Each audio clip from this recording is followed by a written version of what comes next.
আপনার ইমানটা বিশুদ্ধ কিনা এটা আপনাকে বুঝতে হবে মুসলমানের সন্তান হিসেবে। মুফাসসিররা বলছেন ঈমান নষ্ট কেমন করে হয়, বড় চমৎকার উপস্থাপন আল্লাহ করেছেন কোরআনুল কারীমের ভিতরে। হযরতে মুহাম্মদুর রাসূলুল্লাহ সাল্লাল্লাহু আলাইহি ওয়াসাল্লাম এর মাধ্যমে আল্লাহ তাআলা কোরআনুল কারীমের ভিতরে জানায়া দিলেন পৃথিবীর মানুষের জন্য আল্লাহ তাআলা উপমা উপস্থাপন করছেন। শোনো শোনো, এই জমিনের ভিতরে ফসল দেন কে? জোরে আওয়াজ করে বলেন। আসমান জমিনের মালিককে, আপনার আমার হায়াতের মালিককে। জোরে আওয়াজ করে বলেন। এই সেম প্রশ্নটা আবু জাহেল করেছিল নবী মুহাম্মদুর রাসূলুল্লাহ। যায় ডাক দিয়ে বলে, চাচা কুলমান বিয়াদিহি মালাকুতু কুল্লি শাইইন ওয়া হুয়া ইউজিরু ওয়া লা ইজারু আলাইহি ইন কুনতুম তা'লামুন। চাচা মুহাম্মদুর রাসূলুল্লাহ আবু জাহেলকে জিজ্ঞাসা করলেন, রে চাচা তুমি বলো তো দেখি, বলো তো দেখি আসমান জমিনের মালিককে? জোরে আওয়াজ করে বলেন। আবু জাহেল সেম জবাব দিয়ে বলেন, সায়াকুলুন আল্লাহ, আসমান জমিনের মালিক হলো আমার আল্লাহ। জিজ্ঞাসা করলো, কুল মান ইয়ারযুকুকুম মিনাস সামাই ওয়াল আরদি? সায়াকুলুন আল্লাহ। জিজ্ঞাসা করা হলো, রে চাচা বলেন তো দেখি আমাদেরকে জমিন থেকে রিজিক দেন কে? জোরে আওয়াজ করে বলেন। সেম জবাব আবু জাহেল দিলেন, সায়াকুলুন আল্লাহ, আমাদেরকে জমিন থেকে রিজিক দেন একজন, তিনি হলেন আমার আল্লাহ।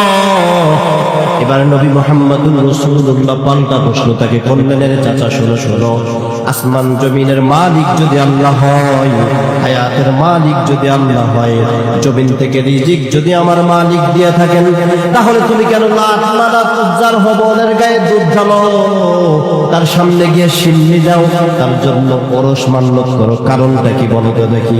এবার আবু জাহেল ডাক দিয়ে বলে, রে ভাতিজা মুহাম্মদ, তুমি এখনো পর্যন্ত বিষয়টা বোঝো না, এইটা কোনো ব্যাপার হলো নাকি? আমি তোমাকে বলছি শোনো, ভালো করে বুঝো, তোমার জন্য আমি সান্ত্বনার কথা শোনাই। নবী বলেন, বলেন বলেন, আমরা তো কথা শুনতেই চাই, আমরা কথা শুনতে চাই। আল্লাহর নবী ছিলেন best listener in the world, পৃথিবীর সবথেকে উত্তম শ্রোতা ছিলেন নবী মুহাম্মদুর রাসূলুল্লাহ সাল্লাল্লাহু আলাইহি ওয়াসাল্লাম। নবীজির আখলাকের একটা নমুনা হলো এইটা। একজন কাফের মুশরিকও যদি নবীর সঙ্গে কথা বলতেন, যতক্ষণ পর্যন্ত কথা না শেষ হতো আল্লাহর পয়গম্বর তার থেকে চেহারা ঘুরাইতেন না। আল্লাহু আকবার জোরে বলেন। এজন্য নবীজির চরিত্রের বর্ণনা দিতে গিয়ে আল্লাহ বলেন, ইন্নাকা লাআলা খুলুকিন আযীম। আযীম কারে বলে জানেন? এই যে মাঠটা দেখছেন না ভাই, এটার দৈর্ঘ্য প্রস্থ পরিমাপ করা সম্ভব কি সম্ভব না? সম্ভব। আজিম বলা হয় এমন চরিত্র যেটার সূচনা করা যায়, শেষ করা যায় না। আল্লাহু আকবার জোরে আওয়াজ করে বলেন। এমন এক চরিত্র আমার নবীর দিয়ে আল্লাহ দুনিয়া পাঠিয়েছেন। সুবহানাল্লাহ। ওই নবীজি ছিলেন পৃথিবীর শ্রেষ্ঠ শ্রোতা। আবু জাহেল যে একটা বন্ধ কথা বলবেন এটা নবী জানেন, তারপরে শুনছেন। বলে, চাচা বলো তো দেখি কি বলতে চাও। চাচা এবার ডাক দেয়া বলে, ভাতিজা শোনো, তুমি যেটা মনে করছো ব্যাপারটা এমন নয়।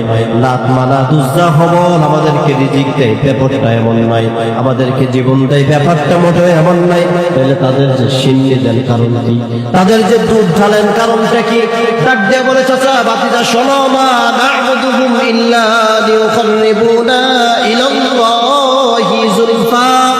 ডাক দেয়া বলে, রে ভাতিজা ভালো করে বুঝো, আমাদের সঙ্গে বেশি সম্পর্ক রবের ভালো না।